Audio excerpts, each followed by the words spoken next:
আৰু ৰাজ্যিক কাৰ্যনিৰ্বাহকৰ বিষয়ববীয়াসকল, অতিথিসকল, আজীৱন বন্ধুসকল, আমি সভাখন আনুষ্ঠানিকভাৱে আৰম্ভ কৰাৰ বাবে অকণমান অপেক্ষা কৰিব লগা হৈছে। আমাৰ সন্মানীয় অনুপম চক্ৰৱৰ্তী আৰু অসম সাহিত্য সভাৰ সন্মানীয় সম্পাদক দেৱজিৎ বৰা ডাঙৰীয়া আহি আছে। এই সময়খিনি যিহেতু আমি 10-15 মিনিট আমি ৱেইট কৰিছোঁ, গতিকে সময়খিনি সদব্যৱহাৰৰ বাবেই আমি আপোনালোকক এই দুটা কথা অৱগত কৰাৰ কথা চিন্তা কৰিছোঁ।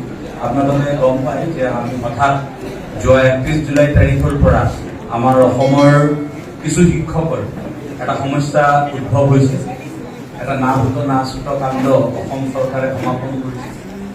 যিসকলে সৰ্বশিক্ষাৰ পৰা পদত্যাগ পত্ৰ দি আজি ৰেগুলাৰ শিক্ষক হিচাপে বিগত 2 বছৰ কাৰ্যনিৰ্বাহ কৰিলে, দৰমহা পালে, তেওঁলোকৰ দৰমহাটো আকৌ সৰ্বশিক্ষাৰ অধীনৰ জৰিয়তে দিয়াৰ বাবে ব্যৱস্থা গ্ৰহণ কৰিছে।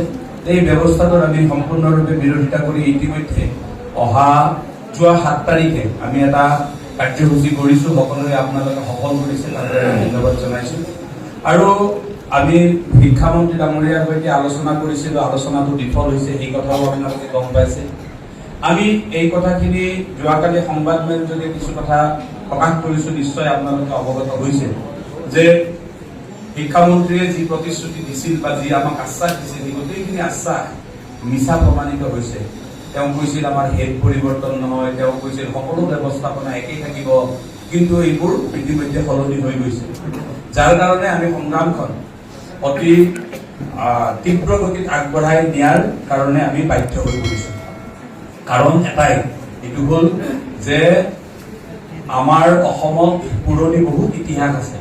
বিষয়াসকলে কৰা ভুলৰ বাবে শিক্ষকসকল আমি লাঞ্ছিত বঞ্চিত হোৱাৰ বহুত ঘটনা আমাৰ আছে। আমাৰ নলবাৰী জিলাতেই বা অন্যান্য বহুকেইখন জিলাত অতিথি শিক্ষকসকলে আজিও অনবৰত চিঞৰি আছে যে আমাক ৰেগুলাৰ কৰক। শিক্ষকসকলৰ ভুল আছিল বিষয়াসকলৰ, কিন্তু তেওঁলোকে কৰা ভুলৰ আজি আমি কষ্ট পাইছোঁ। একেধৰণে আমি পদত্যাগ কৰা পদত অহা পইচা আমাৰ একাউণ্টলৈ সোমোৱাই দিয়াৰ পিছত পৰৱৰ্তী দিনত কি বিপদত পৰোঁ আমি নিশ্চয় কোনেও নাজানো। সেইবাবে আমি গোটেই বিষয়টো অধিবক্তাৰ সৈতেও আলোচনা কৰিছোঁ আৰু আমি এখন সংগ্ৰাম পৰিচালনা কৰিছোঁ। আৰু এই সংগ্ৰামখন অকল এনেকুৱা নহয় যে SRDৰ শিক্ষকসকলৰ হে সংগ্ৰাম, এইখন অসমৰ প্ৰতিগৰাকী প্ৰাথমিক শিক্ষকৰ বাবে কৰা সংগ্ৰাম। আৰু সকলোতকৈ ডাঙৰ কথাটো হ'ল যে আমি কৰা এই সংগ্ৰামখনত ME স্কুলেই হওক, MV স্কুলেই হওক বা হাইস্কুলেই হওক, যিসকল SRDৰ শিক্ষক আছে সকলোৱে আহি আমাৰ কাৰ্যসূচীত অংশগ্ৰহণ কৰিছে। আমি সকলোৰে বাবে এই বিষয়টো কেনেকৈ আগবঢ়াই লৈ যাব পাৰোঁ চিন্তা কৰি ইতিমধ্যে এটা আন্দোলন ঘোষণা কৰি থোৱা আছে। অহা 12 আগষ্টৰ পৰা আমি অনিৰ্দিষ্টকালীন এটা অৱস্থান ধৰ্মঘটৰ কথা আমি ঘোষণা কৰি থোৱা আছে। যদিও অনিৰ্দিষ্টকালীন, তথাপিও 15 আৰু 16 তাৰিখত আমাৰ কাৰ্যসূচী নচলিব। যিহেতু 15 তাৰিখ আমাৰ স্বাধীনতা দিৱস, সেই দিনটোত আমি কাৰ্যসূচী কৰি আমি স্বাধীনতা দিৱসক আমি পালন নকৰাকৈ থাকিব নোৱাৰো। গতিকে সেই দিনটোত নহ'ব, পিছদিনাখন ৰবিবাৰ, গতিকে সেইদিনা নহ'ব, আকৌ 17 তাৰিখৰ পৰা হ'ব। আমি প্ৰতিদিনে 300কৈ মানুহ আমি এই আন্দোলনত অংশগ্ৰহণ কৰিম। গতিকে কোনদিনা কোনটো মহকুমাৰ দায়িত্বত পৰে আমি আপোনালোকক লিষ্ট আমি দিম। সেইমতে যিমানখিনি মানুহৰ প্ৰয়োজন বুলি কোৱা যায় সিমানখিনি মানুহ আপোনালোক প্ৰতিটো মহকুমায় আনিব। আমি আজি সন্ধিয়া বিষয়ববীয়াসকলে বহি সিদ্ধান্ত কৰি আপোনালোকক অৱগত কৰিম। আৰু আশা কৰিছোঁ যে এই কাৰ্যসূচীটো সৰ্বাত্মক কৰাৰ স্বাৰ্থত আপোনালোকে সকলোৱে নিজৰ নিজৰ মহকুমাৰ অন্তৰ্গত বিভিন্ন দল, সংগঠন, ৰাইজৰ লগত কথা পাতিব। কাৰণ এইটো ৰাইজ ইনভলভ কৰাটো আমাৰ দায়িত্ব। আমি যে আন্দোলনৰ কাৰণে মানে বিদ্যালয়ৰ পাঠদানৰ ক্ষতি হ'ব বা বিদ্যালয়ৰ পাঠদান এৰি আমি আহিম, এই কথাবোৰ ৰাইজে জনাটো দৰকাৰ। কিয় আমি আহিব লগা হৈছে, কিয় আমি পদত্যাগ কৰা পদটোৰ বিপৰীতে আমাক দৰমহা দিয়া হৈছে, এটা অনিয়মৰ পইচা আমাক শিক্ষকসকলক ল'বলৈ বাধ্য কৰাইছে কিয়, প্ৰশ্নটো আমাৰ তাতে। গতিকে আমি এই কাৰ্যসূচী যিখিনি হ'ব, এই কাৰ্যসূচীখিনিত আপোনালোকৰ সহযোগিতা বিচাৰিছোঁ। আজি এই বিষয়ত আমি বহুত আলোচনা আমি কৰিব নোৱাৰো, আমাৰ যিহেতু বেলেগ বেলেগ কাৰ্যসূচী আছে। কিন্তু কিবা পৰামৰ্শ থাকিলে আপোনালোকে গ্ৰুপত জনাব।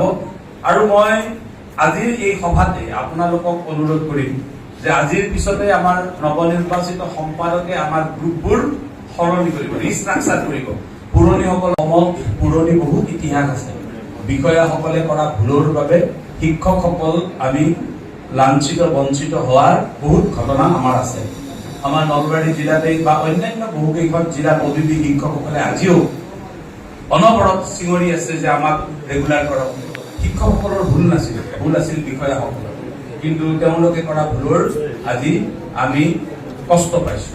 একেধৰণে আমি পদত্যাগ কৰা পদত অহা পইচা আমাৰ একাউণ্টলৈ সোমোৱাই দিয়াৰ পিছত পৰৱৰ্তী দিনত কি বিপদত পৰোঁ আমি নিশ্চয় কোনেও নাজানো।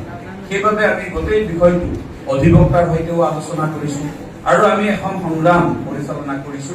আৰু এই সংগ্ৰামখন অকল এনেকুৱা নহয় যে SRDৰ শিক্ষকসকলৰ হে সংগ্ৰাম, এইখন অসমৰ প্ৰতিগৰাকী প্ৰাথমিক শিক্ষকৰ বাবে কৰা সংগ্ৰাম। আৰু সকলোতকৈ ডাঙৰ কথাটো হ'ল যে আমি কৰা এই সংগ্ৰামখনত ME স্কুলেই হওক, MV স্কুলেই হওক বা হাইস্কুলেই হওক, যিসকল SRDৰ শিক্ষক আছে সকলোৱে আহি আমাৰ কাৰ্যসূচীত অংশগ্ৰহণ কৰিছে। আমি সকলোৰে বাবে এই বিষয়টো কেনেকে আগবঢ়াই লৈ যাব পাৰো চিন্তা কৰি ইতিমধ্যে এটা আন্দোলন ঘোষণা কৰি থোৱা আছে। অহা 12 আগষ্টৰ পৰা আমি অনিৰ্দিষ্টকালীন এটা অৱস্থান ধৰ্মঘটৰ কথা আমি ঘোষণা কৰি থোৱা আছে। যদিও অনিৰ্দিষ্টকালীন, তথাপিও 15 আৰু 16 তাৰিখত আমাৰ কাৰ্যসূচী নচলিব। যিহেতু 15 তাৰিখ আমাৰ স্বাধীনতা দিৱস, সেই দিনটোত আমি কাৰ্যসূচী কৰি আমি স্বাধীনতা দিৱসক আমি পালন নকৰাকৈ থাকিব নোৱাৰো। গতিকে সেই দিনটোত নহ'ব, পিছদিনাখন ৰবিবাৰ, গতিকে সেইদিনা নহ'ব, আকৌ 17 তাৰিখৰ পৰা হ'ব। আমি প্ৰতিদিনে 300কৈ মানুহ আমি এই আন্দোলনত অংশগ্ৰহণ কৰিম। গতিকে কোনদিনা কোনটো মহকুমাৰ দায়িত্বত পৰে আমি আপোনালোকক লিষ্ট আমি দিম। সেইমতে যিমানখিনি মানুহৰ প্ৰয়োজন বুলি কোৱা যায় সিমানখিনি মানুহ আপোনালোক প্ৰতিটো মহকুমাই আনিব।